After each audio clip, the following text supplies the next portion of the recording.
What's the Indian military doing at this point with these wars happening in those parts of the world? Are we gearing up? Yeah, I think Renee, this we've had tremendous progress over the last decade, thanks to this regime. Where I think finally we're starting to see efficiency in our both efficiency and some sort of direction in the way we think about defense procurement. Give you a few examples. We're very closely tied into the Indian startup ecosystem now, which I think is a great thing. Indian entrepreneurs are getting incredible opportunities to build at scale defense businesses in India for the Indian Armed Forces. And I think that's going to end up holding us in good stead over the next couple of decades, because India has probably the world's largest store of technical talent. And that talent, the moment it ends up being correctly mobilized, scaled, and organized towards these national objectives, I think the outcome is going to be incredible. At the same time, I think that India needs to think much more radically. Our armed forces, our government need to think much more radically than we even currently are in terms of what we choose to spend defense dollars on over the next decade. Um, you know, do we need more aircraft carriers? Do we need more submarines? Do we need another 150 manned aircraft? Oh, do we need an enormous drone fleet? Do we need unmanned submersibles instead of large nuclear powered submarines, right? I mean, the whole conversation around a large number of small platforms rather than a small number of large platforms. These are going to be important decisions that the Indian Armed Forces need to make over the next decade in terms of how they choose to design their force structure. The main thing I would hope that we're doing is institutionalizing the knowledge and the lessons that we're effectively getting to observe at no cost to ourselves from the conflict in Ukraine, from the conflicts in the Middle East, right? I mean, if we don't stay alive to this is the way war is now being fought, then we'll end up being inadequately prepared for when we actually have to go to war in this modern era.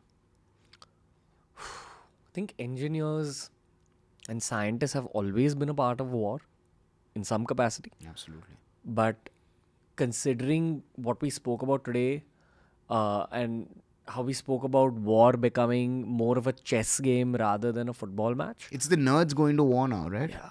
It's no longer the jocks, right? Because how often are you going to be like, I need a special forces team to go in there and like kick some ass, right? Sorry to use casual language, but like the warrior ethos in society is starting to become less and less. About the body and much more about the mind. Or one could argue that the original warrior ethos is simply disappearing, right? Because how often do men need to go and pump their chests and get into a fist fight even in like day-to-day life, right? It's come down so much through the modernity that we live in. And now, so therefore we kind of had isolated all of our warriors into the armed forces, right? You're in Kashmir and you go do this with the terrorists. So the warrior ethos still existed, at least in the armed forces. But now more and more, American troops are technicians rather than warriors, right? I mean, even a special forces guy has to be able to use his handheld and connect with a JTAC operator and understand how a drone's going to function and how to provide grid coordinates and how to use some complex laser designator. There's such an enormous amount of technical equipment that a soldier uses now, as opposed to a man and his rifle in the jungle, right? Which used to be the old kind of warrior ethos, romanticized picture that we had. So, yeah, I think you'll see more and more um, engineers and scientists and technicians and, a funny one. And I think, I'm sure some of your audience will be video gamers. I'm a huge video gamer myself.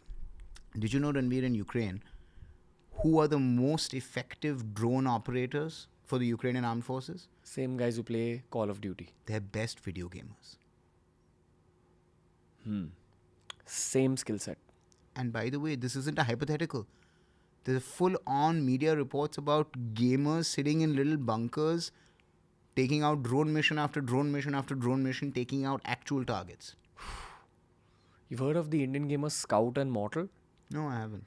What game do they play? PUBG. Ah, of course. I think it's called BGMI.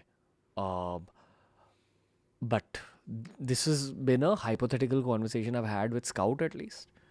And it's actually become a reality in that part of the world. It absolutely is. The one thing I understand about gaming is that there is hand-eye coordination at play, there is strategy at play, and there is creativity at play when you're playing those kind of games. And the only thing that's missing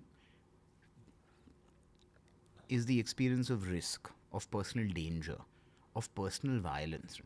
See, remember the experience, and you said that you've had a lot of veterans on the show. I'm sure you've asked them what it feels like to not just be in combat, but also specifically to take a life. And what it feels like to take a life at close proximity. I mean, if I have to take a sword and cut someone, or if I have to be 100 foot away from someone and shoot them, versus if I am 100 kilometers away and intermediated by a screen and looking at only, some targeting information, the psychological impact keeps changing. Those Ukrainian gamers, what are they specifically controlling? Loitering munitions.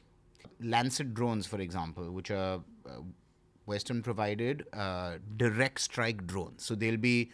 So, in fact, the most commonly used phrase now is an FPV drone, which means first person view drone.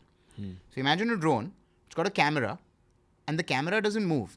The drone moves, and so you're always getting the front face of the drone as the view that you get to see as the controller. And you're basically driving the drone on your...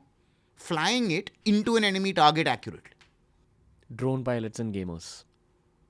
That's the new skill set. Amongst many others. Hey, if you enjoyed this clip from The Ranveer Show, we've uploaded a ton of other clips related to a ton of other topics. So explore the channel because there's something for everyone.